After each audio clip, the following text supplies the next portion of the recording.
So I am going to tell you a little bit about the well before we eat supper, and then we'll eat and you'll have a chance to hear some great speakers. I like to play that song, Come to the Table, because it is an invitation that God gives to each one of us. He invites us to come to his table, and we're fed by his word and this knowledge that we know who's in control. I think when we talk about planting seeds, which is the theme for tonight, every seed that goes into the ground is a lot smaller than what comes up when it sprouts. And one of the smallest seeds that there is a mustard seed, and it becomes a tree. I think the contrast there is so amazing, to think that something so little could become so big and so strong.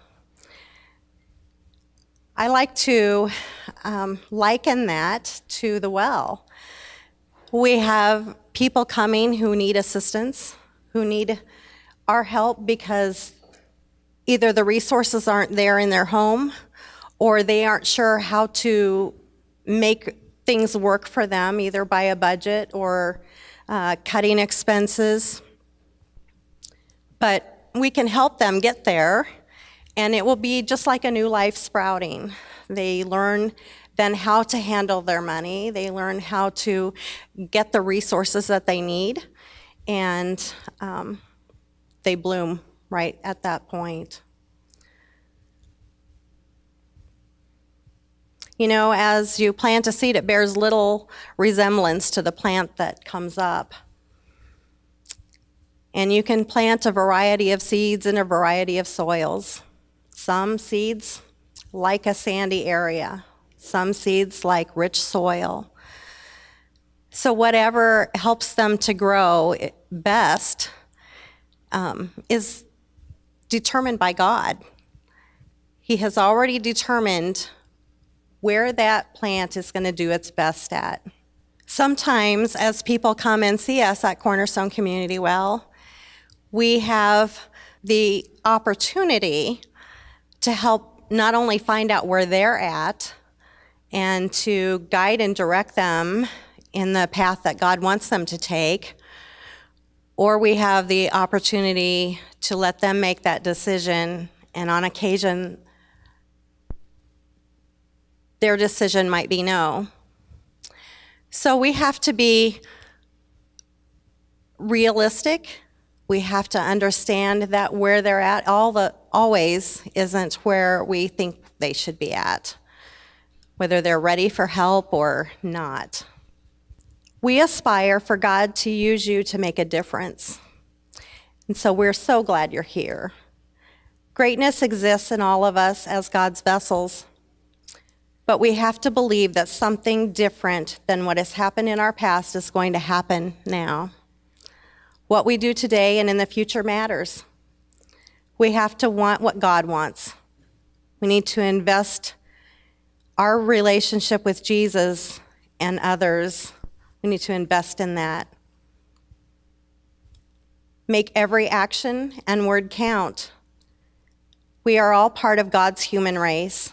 Therefore, we are all brothers and sisters in that sense.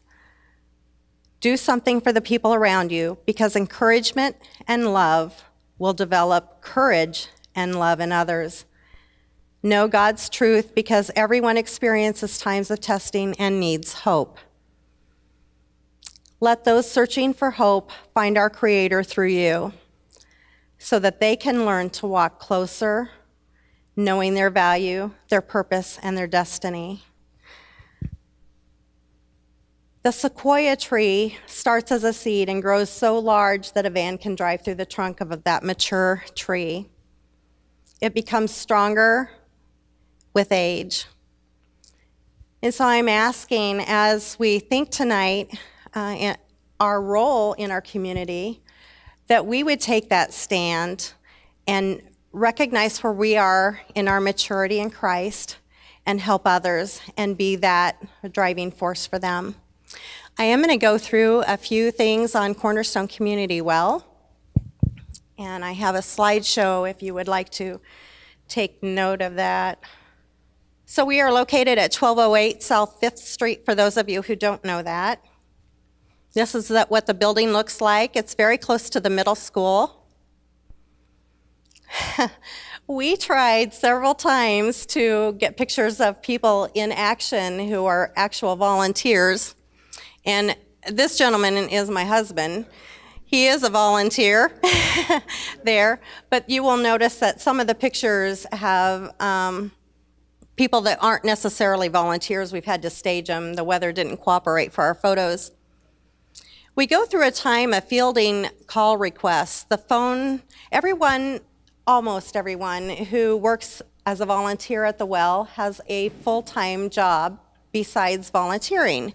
And so this gives maybe less opportunity for people to see us. We're having to do interviews in the evening. The phone calls are recorded, and then our receptionists, well, we have 2 that field calls, and they then call that person back, find out what their need is, and if they are in crisis mode, then we schedule an appointment. Jeff Myers and Linda Clemens are the ones who field the phone calls. And then Katie Hoskins, Roxanne Hickenbottom, and Jeff Myers are the reception assistants. And they greet them. They make photocopies of all their documentation that supports their crisis. So if someone comes in and they say, I have a bill that I can't afford and it's for Alliant Energy, then we ask for a copy of that bill.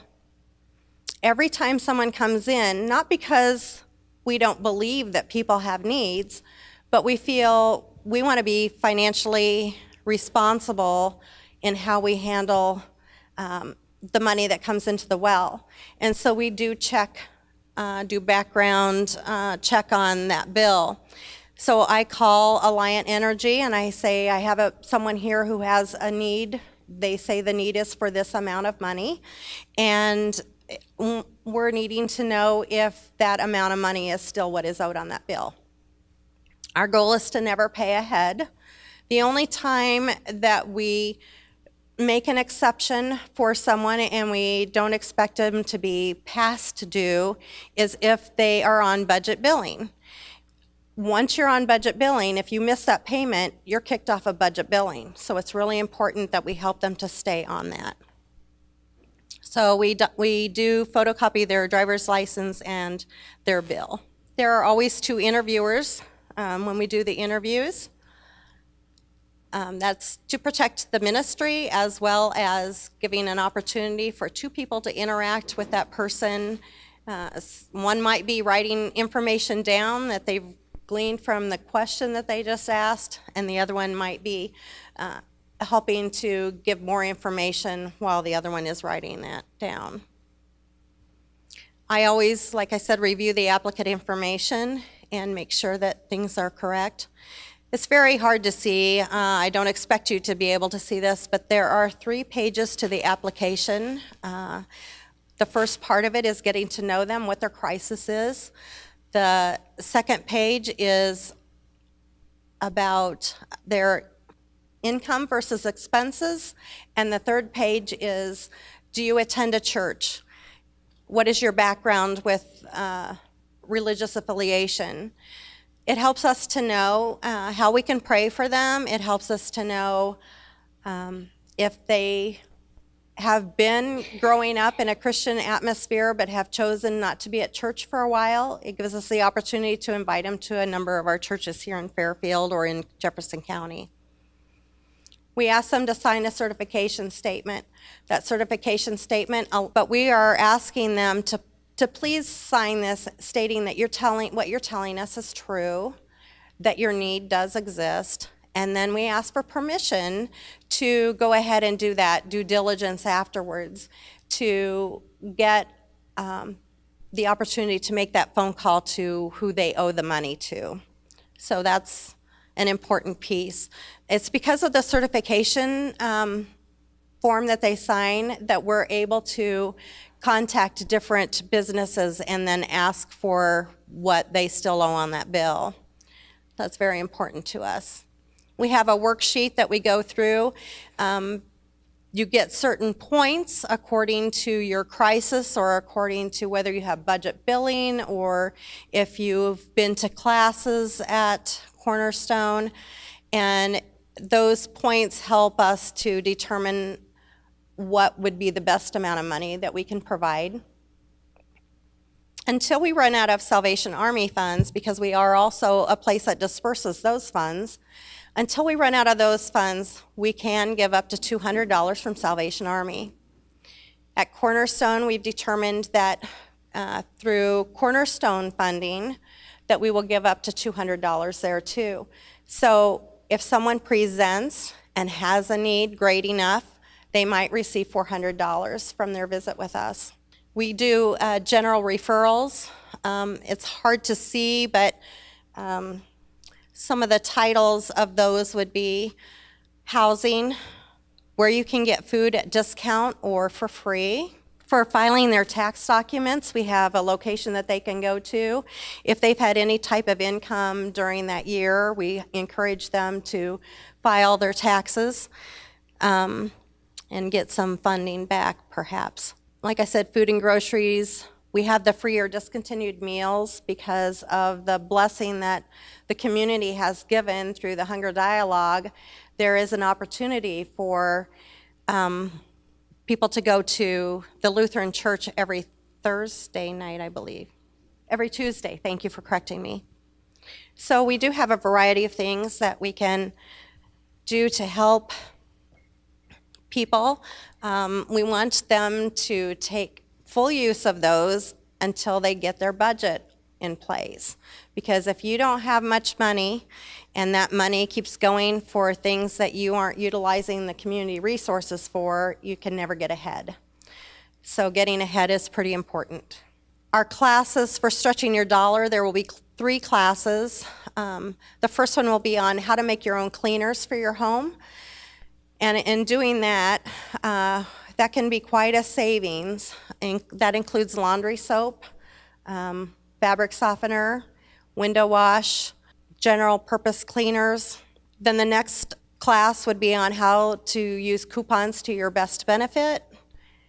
And when they get done with the Stretching Your Dollar classes, then it's easier to go on the budget.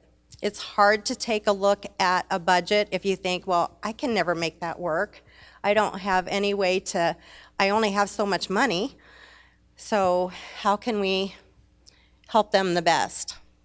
Recently, we did a community awareness through fundraising at Hy-Vee. We used a Got Dirt campaign. You know, we all have dirt, and so that was one way that we felt we could share ourselves with the community, as well as let people know who are needing our assistance that we exist. That was the showcasing of our first class, just with our table at Hy-Vee. We do have a few needs yet. One of them is a window treatment for that reception area. We have actually pretty much a half painted basement that looks really good. And then if you can see from where it's darker on the floor forward in that picture, that's the half that's not painted. So not only do we need painters, we need a handyman, we need a carpenter, we need a plumber. And now I want to take an opportunity to just share with you about a wonderful man that helped us get our building up and running. Wally Sneed was an amazing man. Getting around was not easy for Wally, but he didn't let that stop him from helping other people. And he came to the well many days and helped to get the remodeling done so that we could open. Wally passed away this year.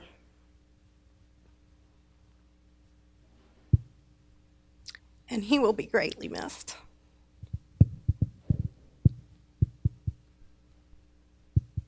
We have had people volunteer to do the lawn mowing, and we can always use volunteers, not only with the lawn mowing, but with picking up sticks.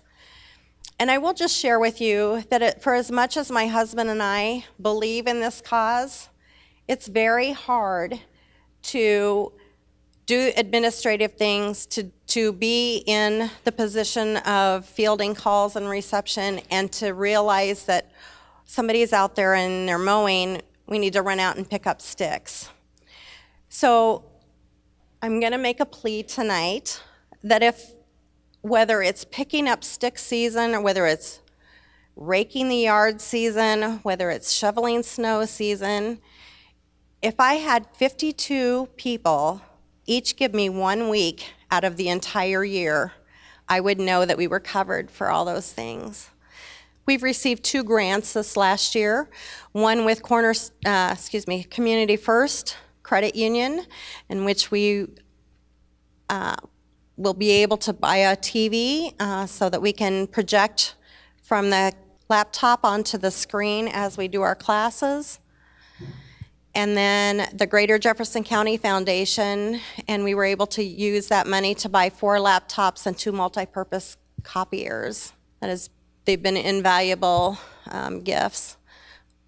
With our information technology, we've been blessed to have Bishop Thomas Miller and Gary Gagnon to help us get things up and running. For the first time ever, I have a marketing team. That is Julie Johnston and Carrie Anderson. And we've been able to do a better job at getting information out to the community through that endeavor.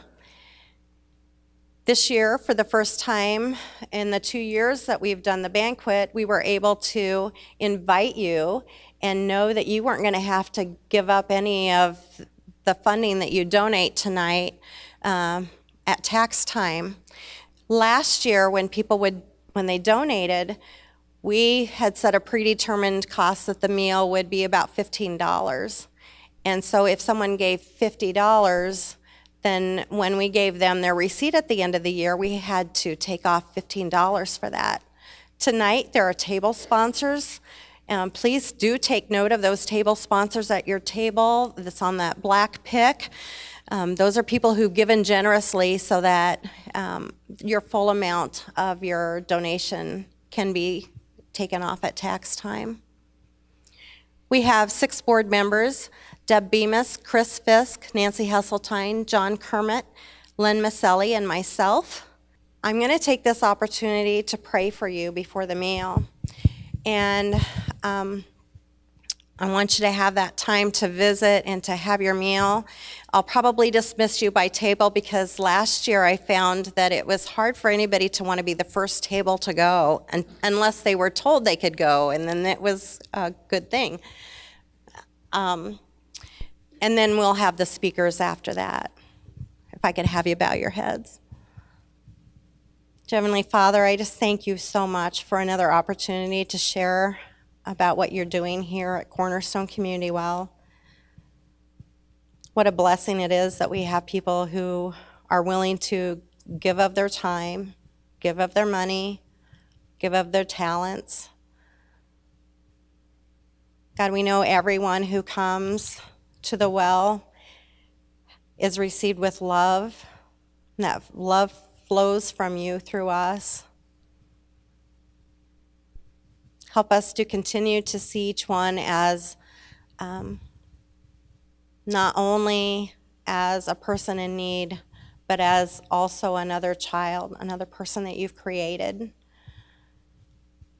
of course, we always look forward to knowing when someone has made a decision to come to you, God, to know the celebration that there is in heaven. And so we ask that you would continue this ministry and help us to move forward in ways that only we can imagine, but you can put forth into motion. In Jesus' name we pray, amen. Our next 2 speakers come from Fairfield School District. Laura Atwood is married to Spencer Atwood. They have 2 sons and a daughter. Their sons are Easton and Maddox, and their daughter's Haley. She's a graduate of Fairfield High School and of Central College with a Bachelor of Arts degree in Social Sciences, and the University of Iowa with a Master in Master's of Arts in Educational Learning Leadership. Her family loves to be outside, and they love to go to the lake. She's been the principal at Fairfield Middle School for the past 8 years, and her passion is to help her students find success. What a great thing for a principal to say. I love that. Jay Thompson is married to Becky Thompson. She is a teacher at the for second grade, and they have 2 children, Carter and Claire. They like to spend time as a family at sporting events with school and traveling ball teams. They have a mini farm. I love this. They have chickens, goats, a duck, and 2 dogs. He is a graduate of Fairfield High School, of Simpson College with a Bachelor of Arts in Criminal Justice, a minor in Psychology, and from Iowa State University with a Master's in Science and Sociology, Higher Education and Public Administration. And then he also received from Liberty University a Master of Education in School Counseling. In 2016, they moved back to Fairfield, and he is the K-8 Fairfield Community School District Counselor for guidance as well as overseeing at-risk students. Jay has been with Human Services for 24 years, and together they are going to present for the next speaking time. So please clap your hands and welcome them.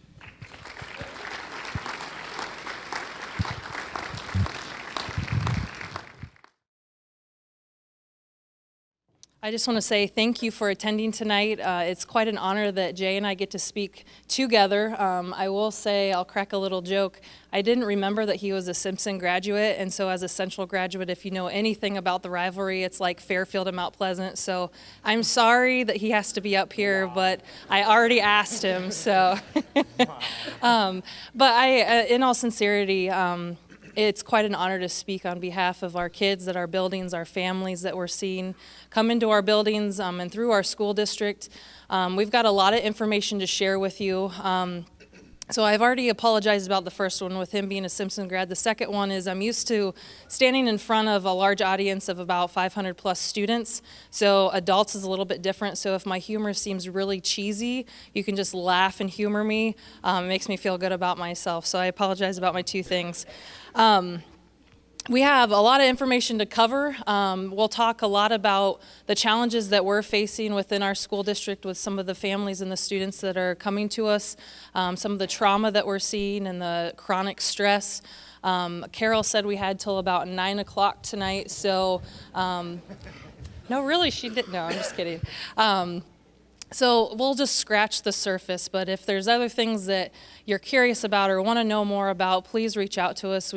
I love talking about this stuff. I know Jay, that's his full-time job, is dealing with the families and kids in need, and so it's one of our passions to serve not only our kids in our school district, but our community as well. And it really does go back to what Carol said earlier about planting those seeds and working together as a united front moving forward.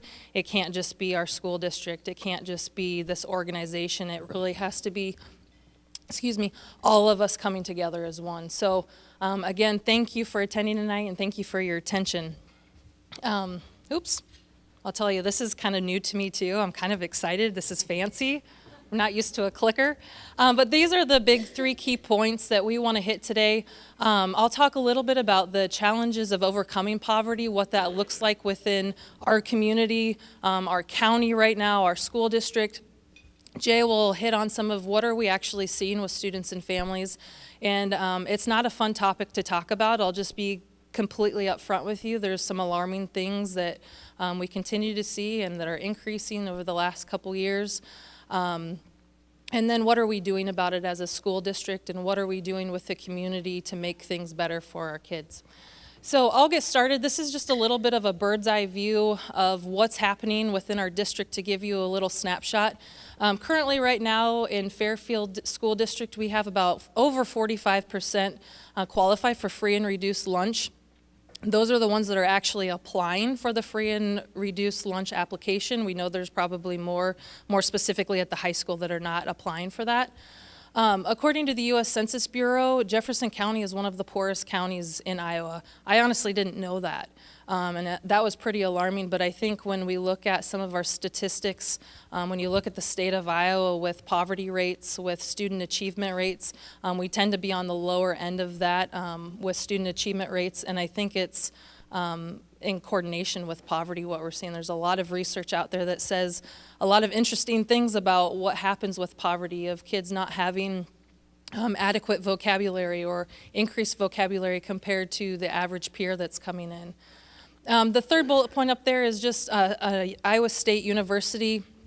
They did a study back 3 years ago in 2016, and it said that Jefferson County had 2,200 people that were food insecure, and obviously that number's probably increased since that time. That was 3 years ago, and a lot's happened since then. This next slide is one that is hard to talk about, I think, and I think a lot of people either don't want to be aware, or it's not that they don't care, it's just like, oh, that's not Jefferson County, that's not Fairfield. This kind of stuff doesn't happen here in Fairfield.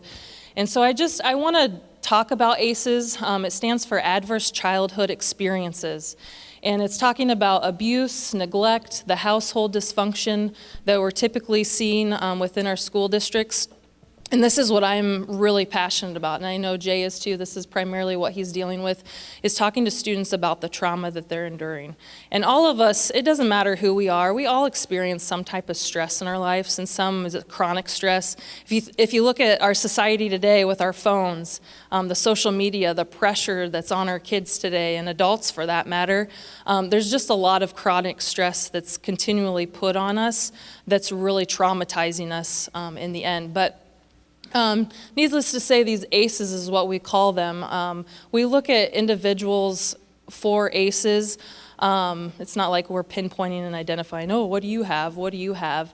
But it's just something that we need to be aware of in the school district and in our community, that we have a lot of kids that are coming to us with ACEs. So just take a quick second snapshot to look at those different ones, because we'll go into more in depth here in a second. So what impact do these ACEs have? I'll tell you two things that I know about kids and education and about learning. Kids come to us and they need to feel safe, is the first thing. And if they feel safe, they need to be loved and cared for. They need to have value to their lives. They need to feel worthy of something. And that's something that we can provide for them, but not all kids come to our school district with those type of feelings. Sometimes kids come to us, I can tell you a couple different stories that are heart-wrenching to me, with a kid that comes in crying because they've seen a domestic abuse situation in the morning and tears dripping down their face that they can't go to class.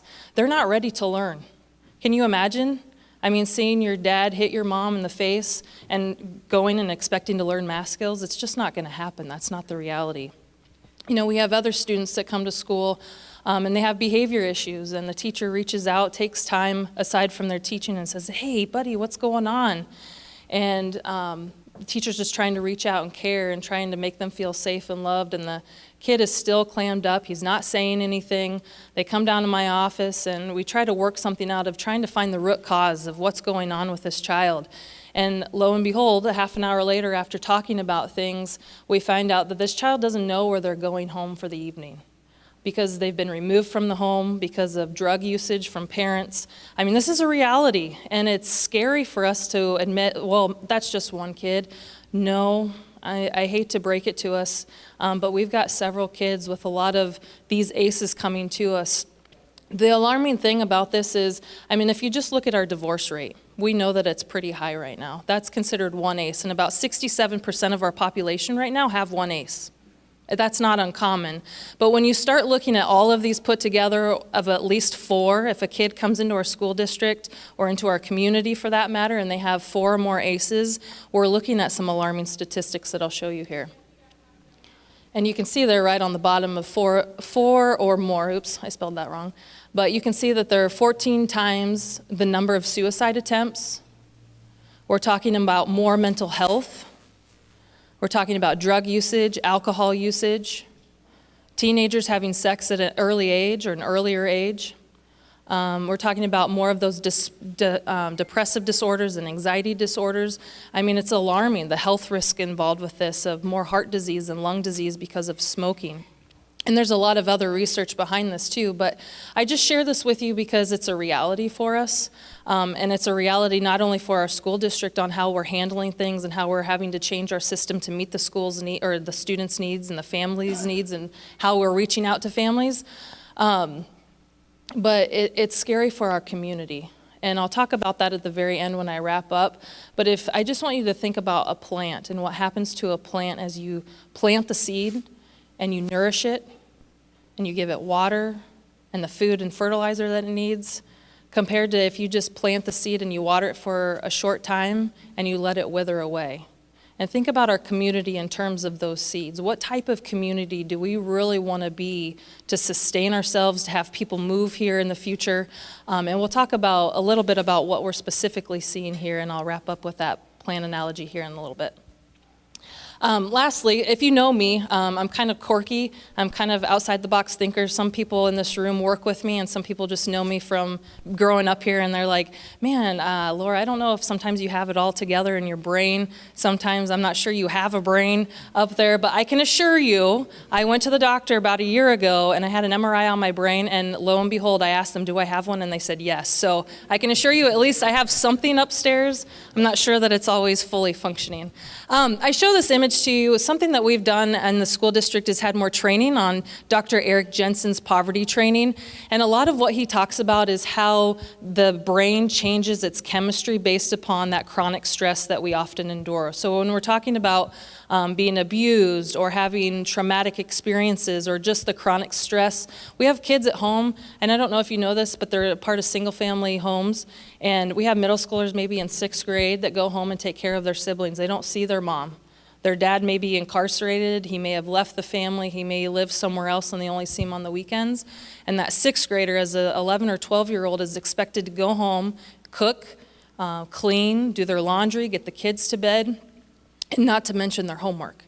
And that's the last thing on their mind for a lot of those individuals that do that.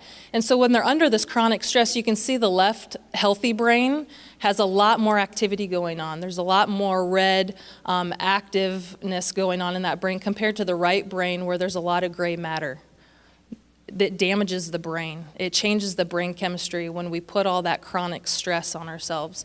And this is what we're seeing a lot more of, I would say, in the last 4 years that I've been principal. We've seen a lot more increase in anxiety and depression coming along for our kids, and I attribute it to the chronic stress that some of our kids are under, and they don't know how to cope with it. And one of the most interesting things I find about these brain images is that kids can actually cope one of two ways. They can be hyperactive and have ADHD-like symptoms. So we've seen a large increase in ADHD-like symptoms, but guess what?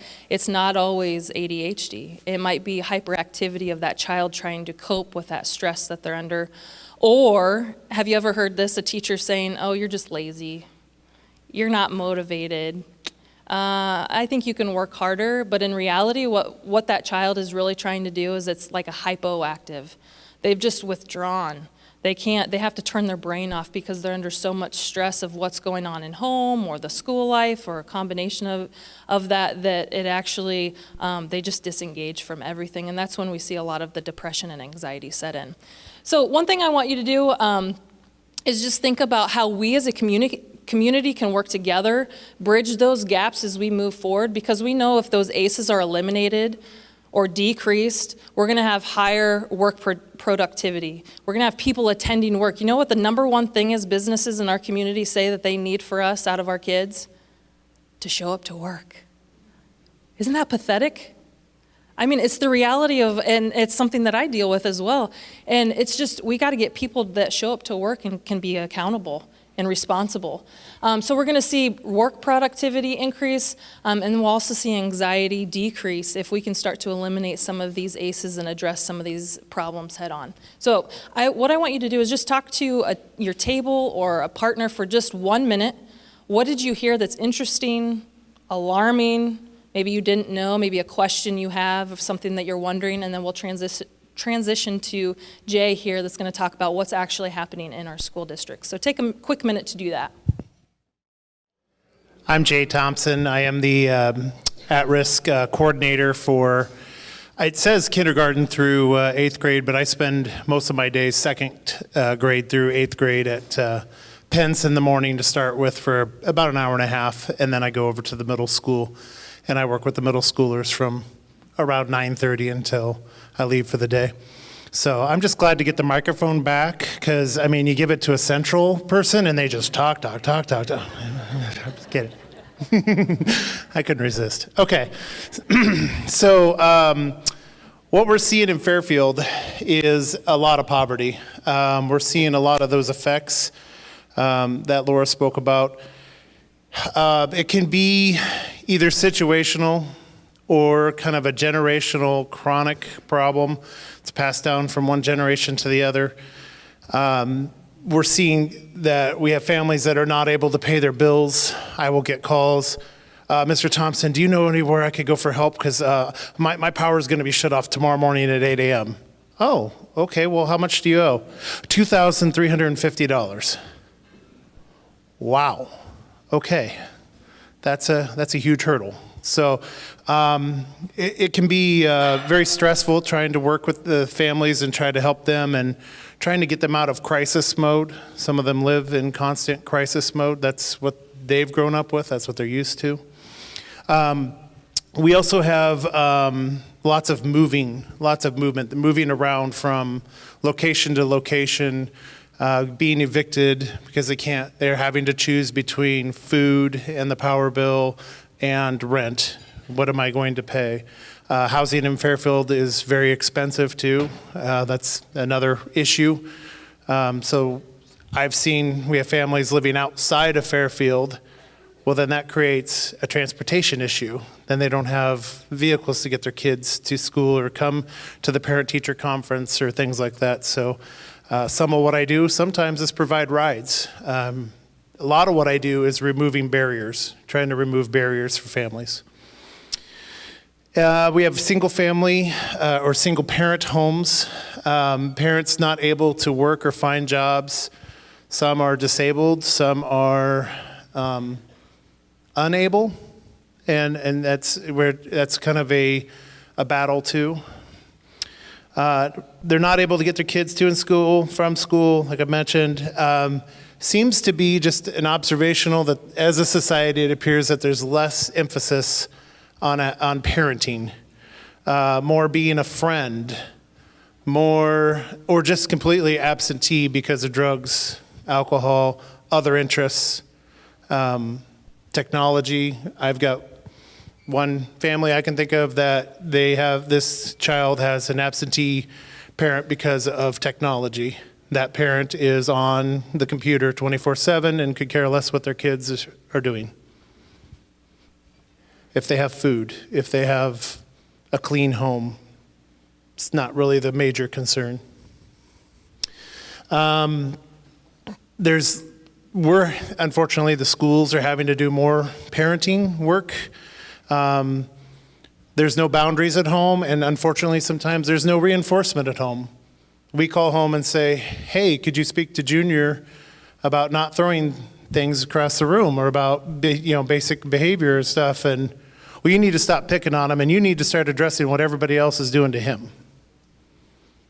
Okay, if those things are happening, we'd like to know about it, but we also need you to help us address what's going on with your child. So that's a reality, is a lot of times we don't have the parental support. I would have known better. It would have been worse at home than at school for me. We also have violent video games available to kids. Unfortunately, not at school, but at home. They're available to kids, and they'd rather stay home and play their violent video games 24/7. And again, there's no parental boundaries that say this says mature on the cover, and I don't care if your friends are playing it. You're not playing it. Oh, go ahead, have fun. So they're seeing death and violence and gore. And we know that changes the brain. The video industry doesn't want you to know that, but we know that it changes the brain. We also notice hunger as an issue. Breakfast and lunch are provided for kids, but we have lots of kids suffering from Food insecurity. They're hungry. I'm personally finding myself going through lots of money, buying little energy bars and fruit snacks.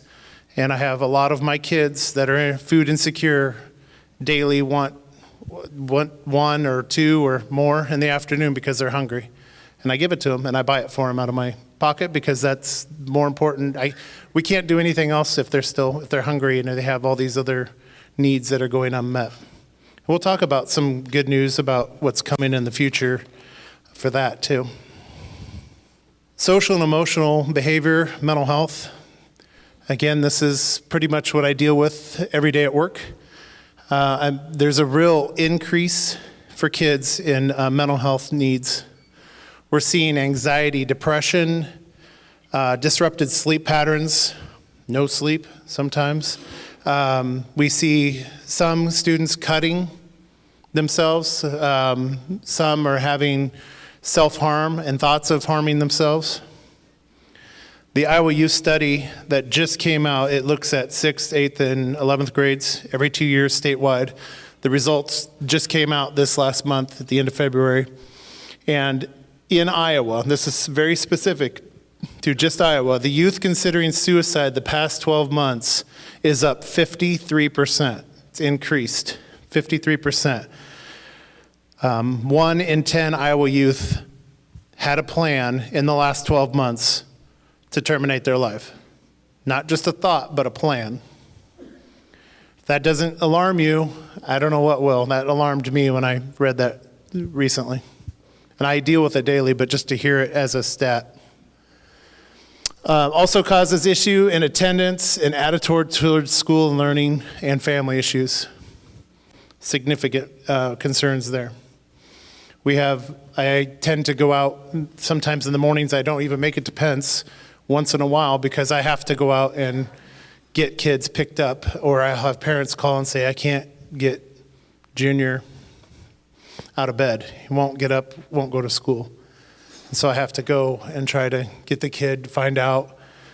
Funny story, I had a parent call me the kid whisperer once, which I thought was hilarious because it's not true. But I had a situation where I went to a house and I had not really worked with this child before. It was a younger child, and I knocked on the door and she had barricaded herself in there, and the parents were like, we don't know what to do. We don't know what to do. And I just started talking to her through the door, and eventually she got the door open and she said, yeah, I'll come to school and I'll talk to you about what's going on. And the dad, I heard him going down the stairs saying, oh my gosh, honey, he's a kid whisperer. So I thought it was funny. I'm going to turn it back over to Laura now. So the next part of this, we'll start talking about, so how is the school system nurturing our youth? You know, when we relate it back to the planting the seed analogy, there's a lot of things that we can do and are doing. And I'll tell you what, we have fantastic staff in our district. They are going above and beyond, just like Jay said, taking money out of their own pocket to feed these kids, spending extra time with them before or after school, meeting up with them later on to take them out for dinner or something because they know that they need the extra support or they may need a meal that evening. So one of the biggest things that we can do as individuals is build positive relationships with kids. Research says that that is the number one thing that we can do, is to build a strong foundation with a kid, to mentor them, to help get them out of their situation if they're dealing with something. And something that we've been doing, if you're familiar with the school system, you might have heard of PBIS. It's Positive Behaviors, Supports and Interventions. And within that system, we send staff every year to get trained for a day on what we call a Check and Connect program. And Matt Jones is kind of the leader and facilitator of this group, and he calls it mentoring on steroids because it truly is. It's a mentorship with an adult within the school. They dedicate and commit to a 2-year commitment with a child, and they meet with them on a weekly basis, at least 15 minutes, to work on that child's goal specifically. So I think Jay's one. He can tell you more about it if you have more questions, but it's a very neat program. We've seen a lot of success out of it, and it all goes back to building that positive, caring relationship. And remember what I said, kids need to feel safe first, and they need to feel loved and valued, and that's something that program has helped us to do. We have also got new systems in place starting this year to provide more supports for students in the areas of academics. We know that there's a growing need for addressing some behavior because, let's be honest, some kids don't get taught how to behave appropriately in their homes. So that's put on us now as a school district to make sure that we're teaching those skill sets. We can't just expect them and punish them when they come to school if they don't really know. That's unfair to the kid. So we've spent quite a bit more time on some behavior interventions, more supports for kids that might need them. And I say the newest one is probably the social emotional needs. It's something that's come up within the last 4 years of the growing anxiety rates, the depression, kids withdrawing from school or dropping out, when they get to the high school, which is a huge concern for us for obvious reasons. But we're going to start tackling more social emotional needs to try to help those kids cope with some of the things that they're going through. We've also had a lot of poverty training. We've sent people to be specific poverty trainers of our district. We've went to the Dr. Eric Jensen earlier this year, so we've had a lot more learning around poverty and the effects of poverty on our student population, as well as how that influences their student achievement as well, and what we can do differently to instruct them on a different level. Like I said earlier, this is probably one of the most exciting things for me coming into next year as we plan is implementing more of a social emotional framework with diving into some leadership skill sets. Has anybody heard of Stephen Covey? Hopefully some of you. We're really starting to research Stephen Covey's work with the 7 Habits of Highly Effective Teenagers, and it's something called Leader in Me, and we're looking heavily into that at the middle school level and some of the other schools to implement some of this work that he's done to really build that social emotional framework for kids and the skill sets that we really want to see coming out of the high school for career and beyond. You may have seen it if you're part of our Facebook group. We've added a therapy dog this year too, has been trained.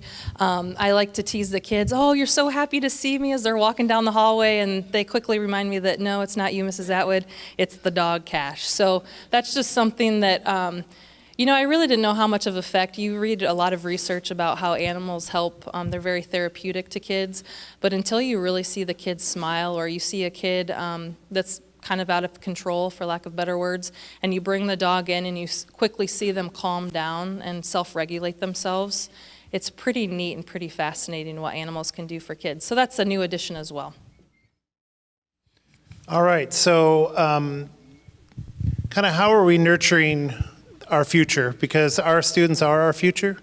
So kind of some of the things we're doing to really look out for kids and improve their situation and improve their life outlook, I think is the way I look at it. Working to improve, one of the things we're doing is we've improved the lunch system, better meals, making kids, there was a student advisory panel getting to help advise what meals they'd like to see. Of course, they can't just be nuggets and fries every day, but the things that they want to see on the lunch menu and also making it healthy for them. We're identifying mental health and the source, trying to figure out, outsource it. We're trying to figure out a way to also insource it. I know that's one of the ones that's on here too. We're working on having a contract. I believe it'll start next year. The board did approve it, I believe, so or not yet, but they're looking at it. The board's working on it for hopefully having in-house therapist to work between the buildings and help our students so they don't have to leave for appointments and things like that. But right now what we do is we do have a few agencies that come in and work with students. Excuse me. We also added 2 at-risk positions over the last couple years and a social worker this year, which has been a great addition as well. Like I skipped ahead to the working with mental health therapists on campus.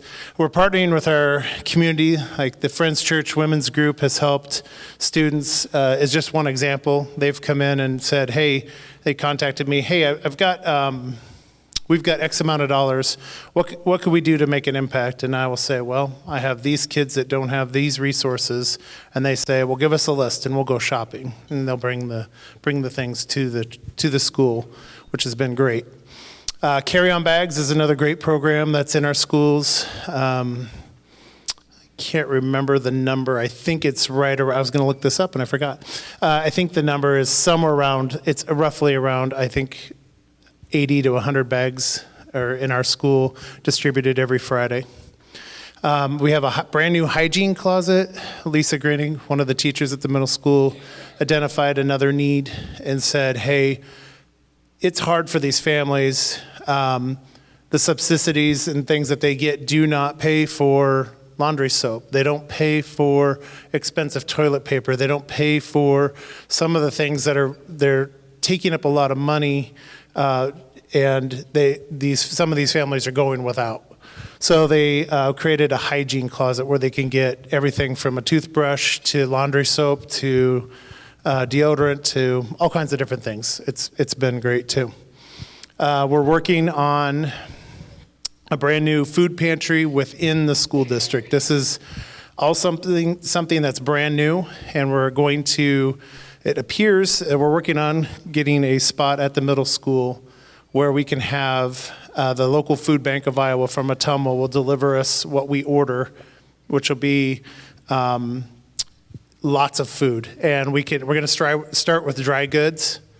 And only students only people that have kids in the district can use it to begin with. And we're going to kind of try to grow it organically, slowly, see how it goes. We may be able to open it to the community eventually. But anybody that has pre-K through a 12th grader, anywhere could come to the middle school on a certain day of the week and come get a box of food. No cost. It doesn't cost anything to the school district other than our time.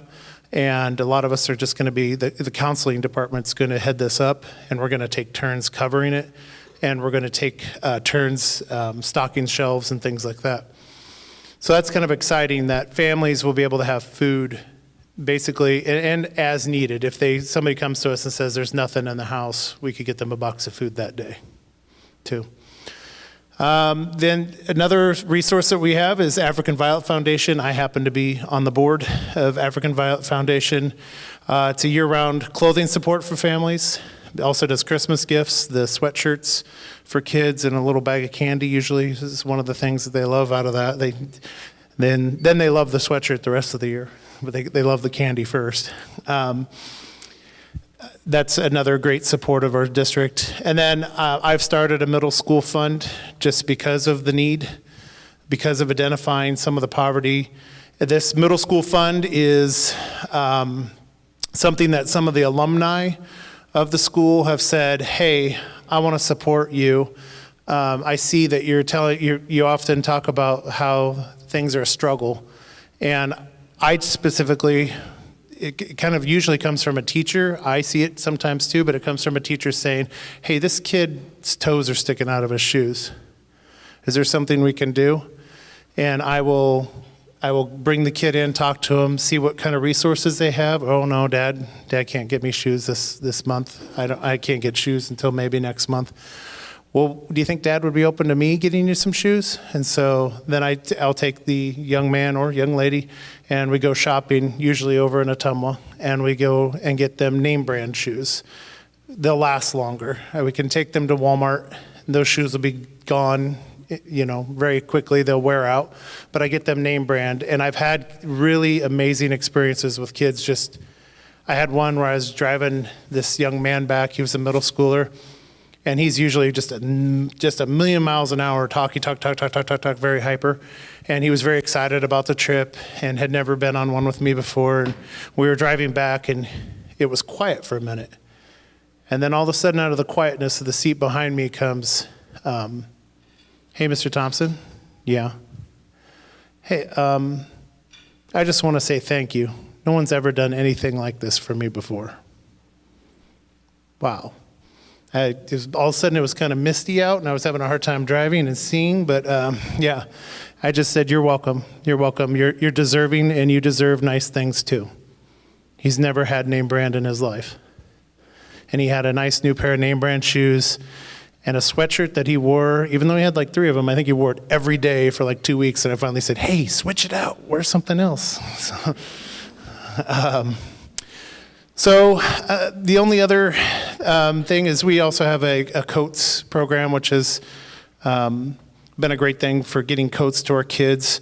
And that was the Rotary Club helps with that. The Operation Warm program has helped helped our kids get warm coats, if we could just get them to wear them, because they're in middle school and they don't need coats.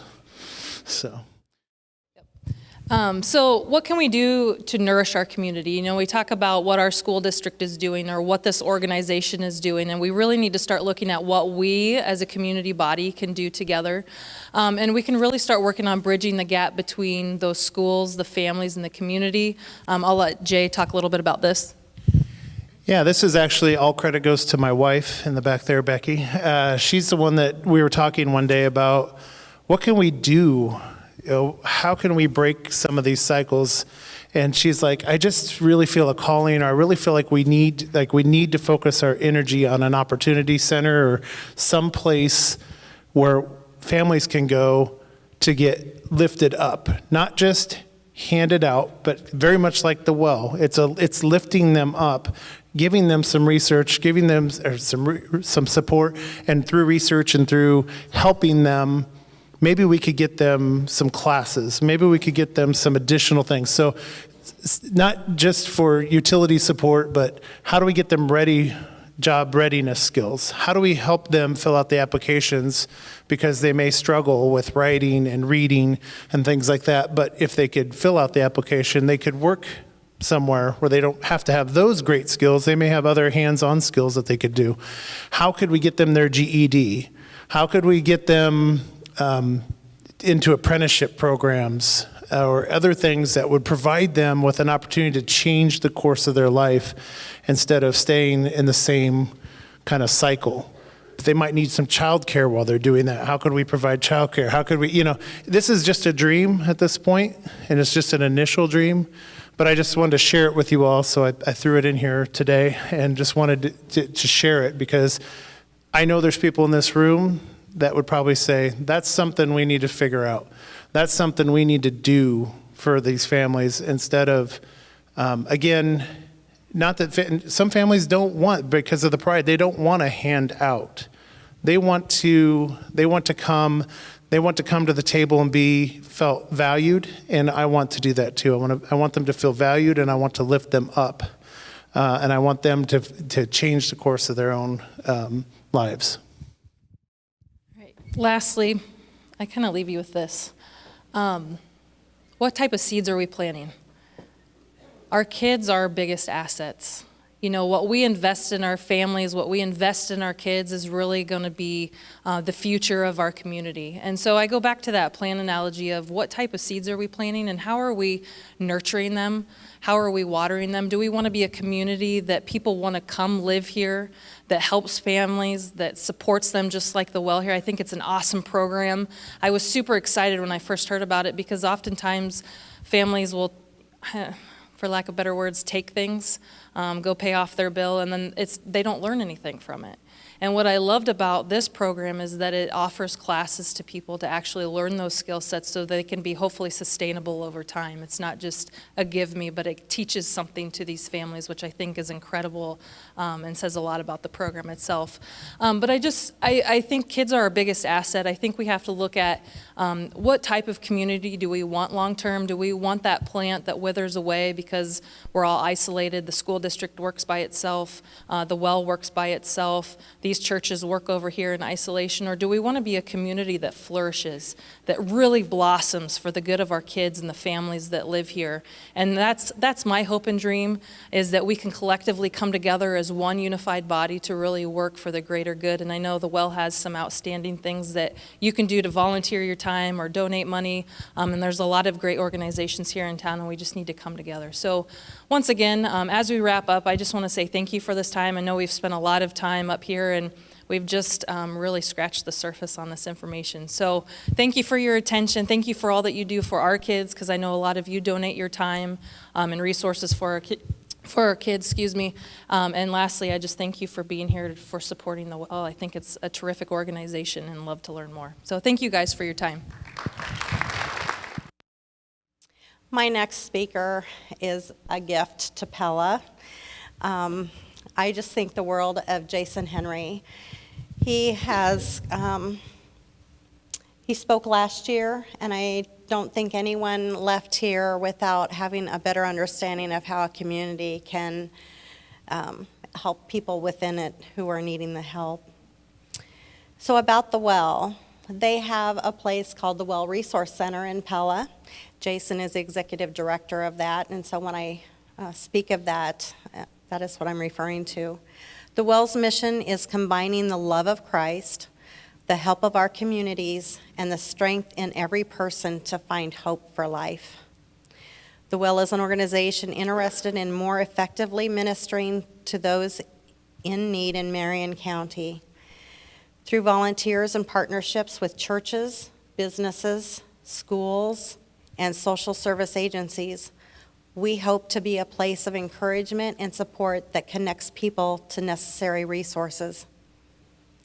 Jason Henry, the executive director of the Well, helps carry out the vision for the Well by drawing from his own experience growing up in poverty.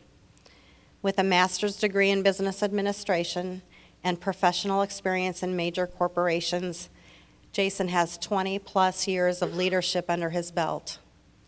Along with his wife Nancy and 4 children, they actively wish to honor the Lord and enjoy serving the Well. I give to you Jason Henry. One more. Hey, there we are. So I want to ask, how many of you were here last year when I spoke? Okay, good. I will try not to repeat any of my bad jokes. I'll try not to share the same stories I did last year. I want to mix it up a little bit today. I do want to come back to, I appreciate what Lauren J. talked about, and impact on youth, what impact poverty has on youth. Okay, they shared some stats up there, and I just want to share a bit of my story to give you some perspective, okay? Remember they shared ACEs, Adverse Child Experiences. Do you remember what the threshold was? I got the answer up here. 4. If you have 4 adverse childhood experiences, the likelihood of you having a stable life moving forward are pretty slim. When I take that test, I have the number 9, if that gives you some experience, what my upbringing was like, what my childhood was like. I grew up in a home of alcoholic parents. I've got a half-sister that was raised with me that has been an addict as long as I have known. She mothered 5 children, and when I say mothered, only in the form of giving birth to them because she abandoned them all. Our home was a broken home. From the point in time I was born until I graduated high school, we moved 19 times. How do you think I liked school? I absolutely hated school. And inside of our home, there was so much chaos in it, it was hard to engage in school. So I want to say thanks to Jay and thanks to Laura for what you do, because they are reaching what could have been me, lost at the time. It took me about 30 years to realize the Lord had his hand on me in a way that what afflicted my family didn't touch me. That's the reason I'm here today, is I clearly felt the Lord tell me at one point in time, Jason, I gave you your past for a purpose. How are you using it? The past that I had, I'm living that out in a different way today, and it's a pretty amazing thing. So thanks for letting me elaborate on that a little bit. I want to talk about planting seeds just a minute, okay? So as I was preparing for this and thinking about planting seeds, I went out to Scripture, and there's all sorts of Scripture out there about planting seeds. And I actually picked a Scripture that comes from 2 Corinthians. And let me kind of set the stage for what 2 Corinthians is. 2 Corinthians is a letter written by Paul, okay? If you guys are familiar with Paul, let me just say a couple things about Paul.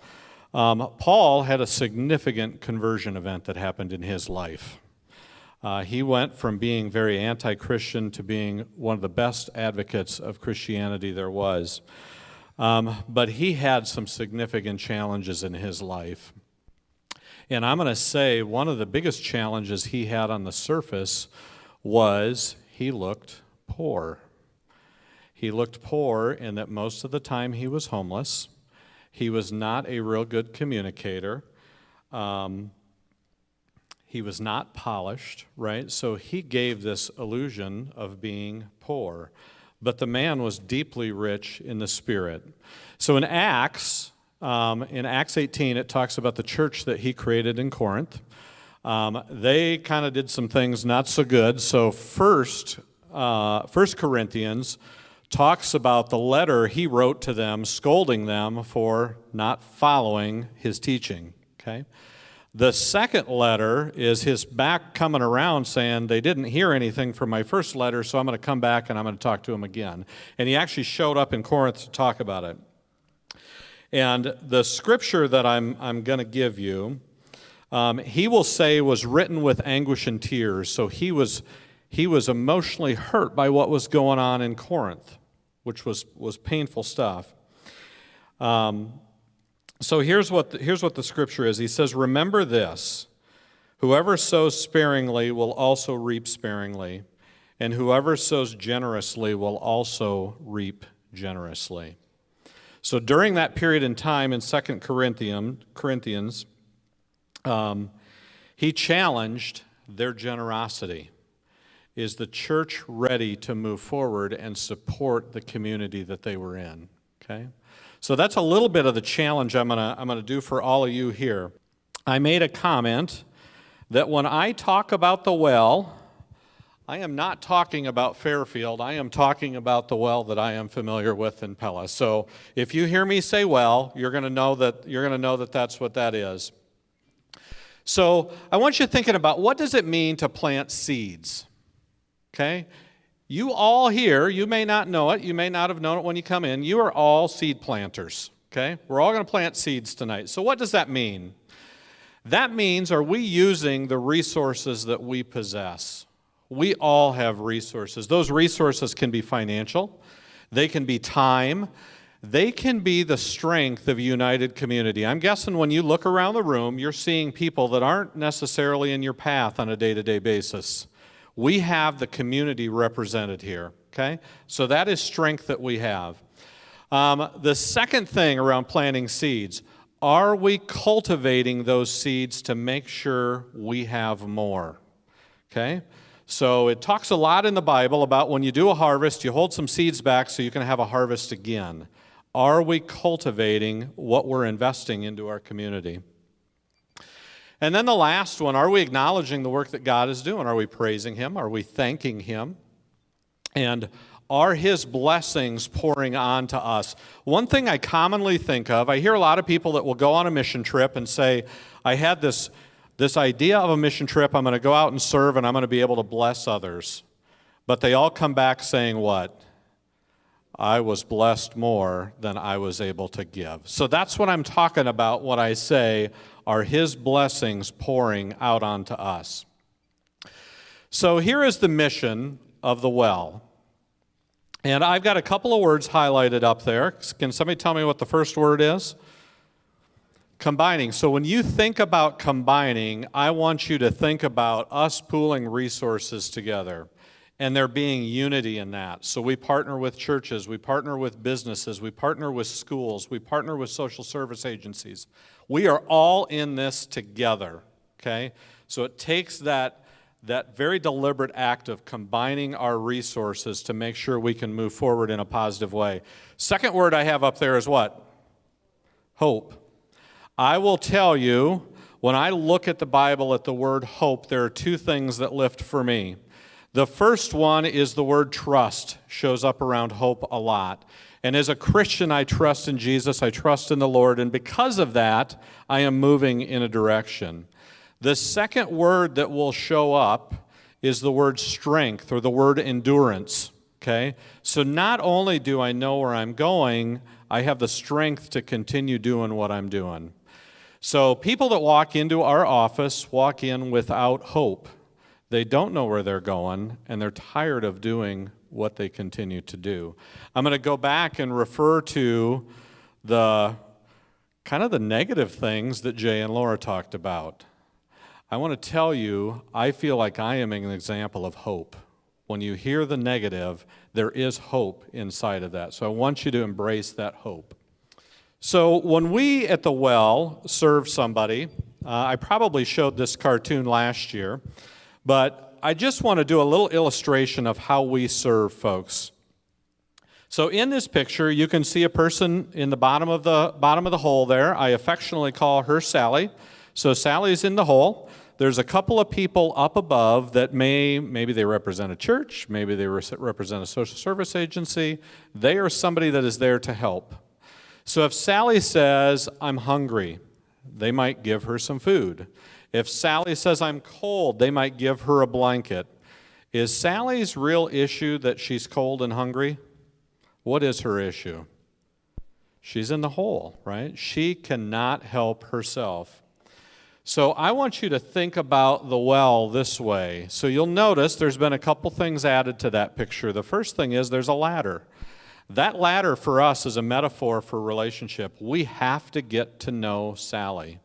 Once we get to know Sally, she's more willing to participate in her own betterment, into her own improvement.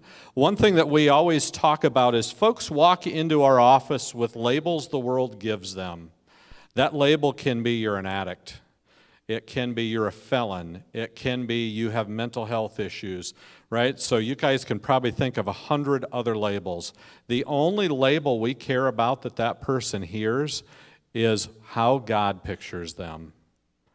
We're not going to get into what they've done in the past. We want them to see who they are on the inside. So by creating that relationship, we can start having that. Now, the other thing you'll notice in that picture is there's more people involved. Once we have a relationship with Sally, she is more apt to come with the people we invite in. She's more apt to trust them, to build a relationship with them. So that's how we serve. We serve at the well. The other thing I wanted to talk about with that is there is a great book out there, and I maybe talked about this last year, called Toxic Charity. And in Toxic Charity, the author Robert Lupton talks about there are steps that it takes to create dependency. And honestly, we're trying to break a dependency cycle that a person is struggling inside of. So I'm going to use a really simple example. I'm going to share these 5 steps with you. The first step that he says is when you give somebody something once, they will show appreciation. Okay? So I'm going to use a really simple example. If I pick anybody in the crowd and say we're going to go out for coffee today, and we get to the coffee shop, we get up the register, we order our coffee, and I pay for it. What is that person going to say to me? Thank you. Boy, I really appreciate it. That was very nice of you to do that, okay? So I'm going to use John as my example because I need a coffee guy, so I'm going to use John over here as an example. So I call up John the next week and I say, John, I had such a great time last week. Let's go out and have coffee again, okay? So I bet you on the way to the coffee shop, John is thinking, you know what? Jason bought me coffee last time. I wonder, so I've created anticipation in him. Okay? So I buy coffee second time for him. Third time, I call John up, say, John, let's go out for coffee. Enjoyed our time. Let's have coffee again. By the third time, I have created expectation in him. So he's starting to kind of expect, hey, Jason paid for my coffee these first 2 times. I'm guessing he'll do it again. By the 4th time, we create entitlement. And by the 5th time, he isn't even bringing his wallet to the coffee shop, if you know what I mean. Okay? So I want to give you a real life example of this, of somebody that came into our ministry. And it was around Christmas time. So can you guess what they were coming in for? Christmas gifts, right? So the woman comes in and she says, you know what? Times have been really tough this year. It's been really hard on our family. I don't have the resources to do Christmas gifts. None of the Christmas gift programs in the area will help me. Will you help me with Christmas gifts? Okay? So our heartstrings are tugged at. So we go help her with Christmas gifts. Okay? We call her up, tell her we've got Christmas gifts, come in and pick them up. And she is super appreciative, right? Really appreciates it. Okay? You're going to make my kids Christmas. This is fantastic. We're going to get ourselves back back moving forward, okay? Fast forward a year, and we get a phone call about the 1st of December, and it's this woman on the line, and she says, hey, I don't know if you remember me, but last year I called, and things were tough for my family, and I needed some help with Christmas gifts. Well, things haven't turned around the way I thought they would. I was wondering if you would help me again, right? So we've created anticipation in her mind, correct? So once again, now we're starting to feel a little bit uneasy about it, but we go ahead and we get her Christmas gifts, and she comes in, picks them up, okay? Fast forward to the 3rd year. We get a phone call the first part of December from the same woman, and I will quote what she said to us. When can I expect to get the Christmas gifts this year? We are walking her down a path of dependency. What we needed to be doing was speaking truth into who she is and encouraging her inside of who she is. So we are always trying to break that cycle of dependency. So kind of continuing to go on with this theme of planting seeds and really kind of reaping what you sow, I want to give you just a little bit of history on the well. So I'm going to rattle off some things really quick. In 2011, we had a team start brainstorming, creating this ministry called The Well in Pella. In 2012, our ministry actually opened. We began seeing clients. At the time, it was under the supervision of a church. Okay, so a church kind of managed, supervised everything around the well. In 2014, we became a 501c3 or a nonprofit organization. So we separated from the church. We're a separate corporation focused on this ministry. In 2014, we started offering classes. We have a class called Getting Ahead, which is a life skill class. In 2014, we were gifted a thrift store. So there was a thrift store in Pella, another nonprofit, and a nonprofit can't sell itself. Essentially, for a nonprofit to go away, they have to gift their assets to another organization. So they gifted that to us. A lot of the things I'm going to share around growth in our ministry are because we had revenue generation like a thrift store, okay?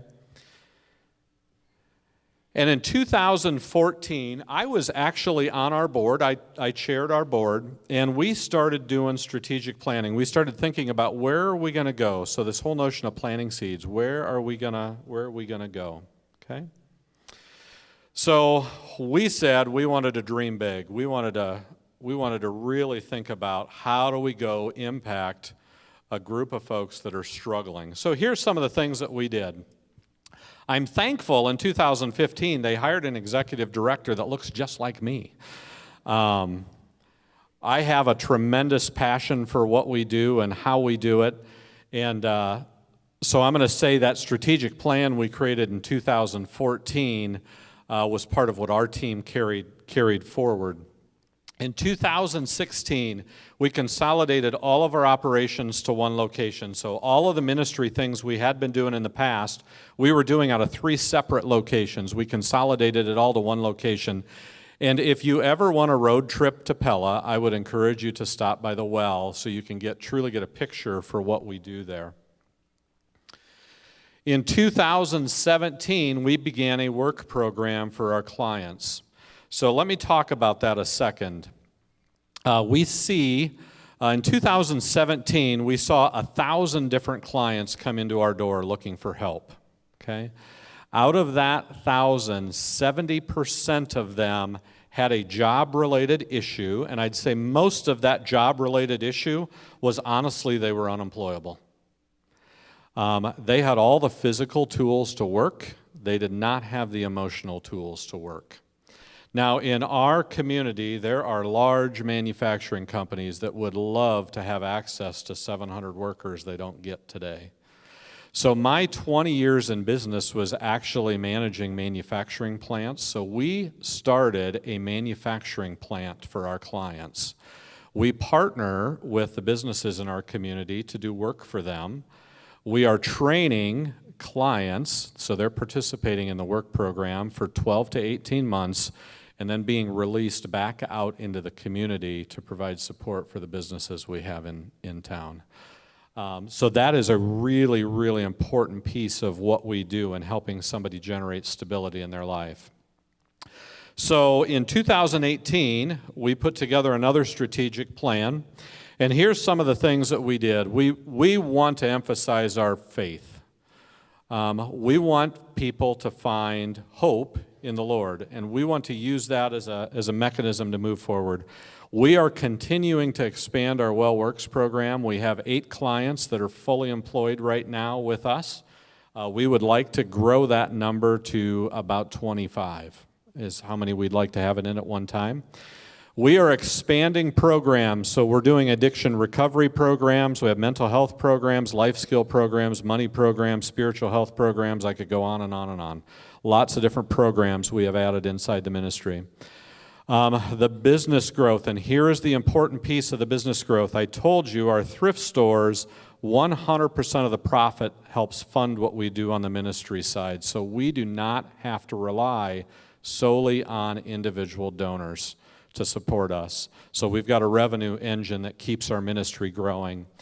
And the last one, which I'm happy to announce, this past year, we actually had a donor step forward out of one of our communities we had been working with saying, we need you in our community, and I'm going to put $150,000 towards you starting a well in the community of Knoxville. So this tail end of last year into early this year, we have been working on putting a well in Knoxville, Iowa. So I want you to see that God multiplies. So remember, you reap what you sow, right? What you invest is going to deliver something. So these are some numbers I want to share. So I became executive director in 2015. The number of clients we were seeing in 2015 was 200. Last year we saw 1,100 clients. You see another number next to the 1,100, and that is 1,000. I don't know if you heard, there was a tornado that went through the community of Pella this last year. We provided tornado relief for the folks that were impacted by that tornado. The number of folks that were impacted by that tornado that came into our office the 4 weeks following the tornado was 1,000. So we had pretty significant impact and reach inside the community. So the growth that we saw with our clients, if you just look at clients, take out the tornadoes, about 550% over that 3-year period in time. If you throw in the tornado, it's over 1,000% growth that we saw in clients during that period in time. From a staffing perspective, and I want you thinking full-time equivalent staff, so somebody working 40 hours a week, we have a number of part-time people, so I'm just getting it to a clear full-time number. In 2015, we had 4 staff between our thrift store and our ministry side of things. This year, we will have 24 staff, which is a combination of people that are participating in our work program, growth we've had in our ministry, adding a site in Knoxville. So we've seen growth of about 600%. Volunteers that we had back in 2015, we had about 75 volunteers. We have over 400 now. We've seen growth of about 530%. In major programs, so back in 2015, mostly our program was the Getting Ahead class that we did, and then we had our ministry program that we did. Today we have 10 large programs that take place in our facilities, and that is about a 500% growth over that couple-year period in time. So God multiplies. I want you to look at this financially for a minute. Donations, so think cash donations to our organization, are up 650% since 2015. Our business income, so I said we've got businesses that generate income for us. That is up 975% since 2015. And our total income, so put both of those things together, is up 830%. So with those kind of growth numbers, do you think you can do more to minister inside the community? Absolutely we can. So that's a really significant view of how we reap what we sow, right? We can grow out of these things. So last time I was here, I shared a few stories at the end. I want to share a couple stories. One of the things that we do is every week we publish to our staff and our folks God stories that we've had happen inside the ministry. So they will submit a writing of something that's happened inside the ministry. And I just want to read you, I'll probably read 2 or 3 of these here just to give you some perspective. This first one is about every Saturday morning we do a men's breakfast. So for guys that are just needing some social, needing some connection, we have a men's breakfast, great fellowship for them. And this says, the men's breakfast on Saturday mornings continues to be a place of fellowship, healing, and spiritual growth. One regular attendee that began his relationship with the Well as a Resource Center client commented last week that he is in the best place he has been in a while. He attributed his state of mind to how God was working in his life, including God's placement of the men that are now around him and the men that surround him at the table at breakfast. He has struggled with mental illness, has a history of becoming extremely isolated, which has greatly compounded his struggles. However, instead of finding himself isolated as he has in the past, he's now attending church regularly, has a new home church, and is connecting during the week as well as on Saturday mornings with some of the men that he's met at breakfast. With their support, he's also making positive steps in dealing with the addictions that have afflicted him.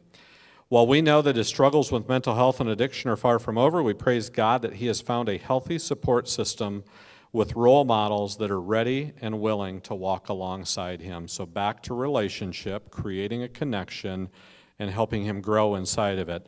Now, this man's addiction is a porn addiction, terrible porn addiction, okay? He has built a relationship with a man that comes to breakfast, and one morning he asked that man to come to his house. And when he came to his house, he met this client of ours at the door who carried 3 cases of porn out of his house. They drove out to my friend's farm, dumped it all in the middle of the farm, and burned it. And all you could see was the glory on this man's face to say, this burden is now gone. I'm letting it go. Praise God, right? Next story here. We have a long-standing client that shaved her head during a time she was tricked by the enemy's lies. And here's what she told us when she came in with a shaved head. She said, if I'm not beautiful on the inside, why should I be on the outside? So imagine what her mental state is at this point in time. As her hair had grown back out, she commented to the Well staff that she was feeling self-conscious about her appearance when interacting with customers in the new job that she had. We connected her with an awesome volunteer that gave her time and talent to help her get a great short hairstyle and a manicure. She came right in after that was done, beaming about the beauty that she had. Now, here's another thing that I love to share about this same person. We have been walking with this person for 3 years. They have been in and out of drug and alcohol addiction. Like I said, we try to speak truth to the person. We want them to see who they are in God's eyes, not who they are in the world's eyes. And she came in one time recently, and she was struggling. She came in looking for some assistance. And when she came in for the assistance, we talked to her and we said, you know how to do this. You've proven you can do this. We're speaking truth to her. We're encouraging her in it. We prayed for her at the end of the appointment, and as we're walking out of the room, she stopped us at the door and turned around and she said, I want to tell you thank you. Thanks for telling me no and allowing me to believe I can do this myself, right? That is how we want to be encouraging people in relationship. Now, the last one I pulled out, as Jay and Laura were talking about youth. This is one about youth in our community. It says, we often get the opportunity to work with youth that need to complete community service hours due to a bad decision. Last week, we had the opportunity again, and God orchestrated it amazingly. The young person needs 50 hours worth of service. We're very cautious about wanting to make sure that they are supervised. Just so happens the day he came in, we had a wonderful volunteer that was willing and able to support him. We have been able to provide the hours, the work, and the structure he needed to get the service complete. In addition to the things to do, as usual, the Well provided much more. Our team has invested in this young person by listening to his story, encouraging him, recognizing his gifts and having him feel part of the team. He made the comment, "I didn't realize works could be so much fun." You see, we have been very non-judgmental, did not treat him like a criminal. So here's a young man that has been told for most of his life he would never amount to anything. We've been able to see that he has some incredible gifts and talents, and our staff has spoken into that. They let him know he's incredibly talented, and God can use those talents for good. He can do amazing things if he wants to. He deserves so much better than the life he's been leading. One of our staff shared the story of Saul becoming Paul and said that could be you. So there is another example of a life changing through investing in a relationship. So I want to talk about Fairfield a little bit. So again, Jay and Laura did a great job of sharing kind of what things look like through the lens of the school system, the community. I pulled a few stats, so I did a little bit of research on Fairfield. The first thing I want to say is poverty rate. So when you think about poverty from a financial standpoint, if you are a single person, you are considered in poverty if your income is below $12,250. If you are a family with 2 kids, that threshold is $24,500, okay? In Fairfield, the poverty rate is 19.4%, so nearly 20% of the people in your community are struggling with poverty. And if I look at it in this room, if I drew a line right here, that means this part of the room is struggling with poverty, just to give you some visual perspective of that. For the state, the number is 12.3%. For the community of Pella, where I come, the number's about 11%, just to give you some perspective. One of the articles I found rated the poorest communities in the state. And you can see Red Oak came up as number 1, Keokuk number 2, there is Fairfield at number 3, Centerville at number 4, and Ottumwa at number 5. So there's a challenge here, right? Everybody agree with that? So I want to ask the question, how are we planting seeds here? I'm grateful you are all here because you are seed planters, right? Ministry like what's going on at Cornerstone does not happen without support. And that support is community support. The whole community has to be in. The churches, the schools, the social service agencies, the businesses, they all have to be part of the solution, okay? Organizations like the Well need volunteers. They need people that invest time into serving. They need financial support to be able to continue to do what they're doing and hopefully grow it, hopefully make it larger. You will see lives transformed. There is hope. There is hope inside of the negativity. Your community will thrive and it will prosper. Spreading seeds multiplies, right?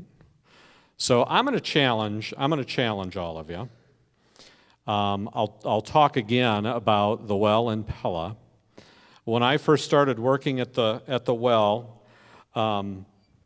that first year in 2015 that I was there, when did we start? Anybody remember? 2011, 2012, yep. The first year I was there, we received our largest single donation from an individual donor of $25,000, okay? Last year, the last 2 years, we have received donations that were 6-figure donations to support what we are doing in ministry. I don't know who all you are out here. I'm just this strange guy from Pella that showed up to talk. But I am sure there's resources out here. So I want to challenge you to plant that seed that's going to grow. Be the first $5,000 donor. Be the first $10,000 donor. By all means, if you want to be a $100,000 donor, be a $100,000 donor. But help grow this ministry. You will be amazed at what happens inside of your community.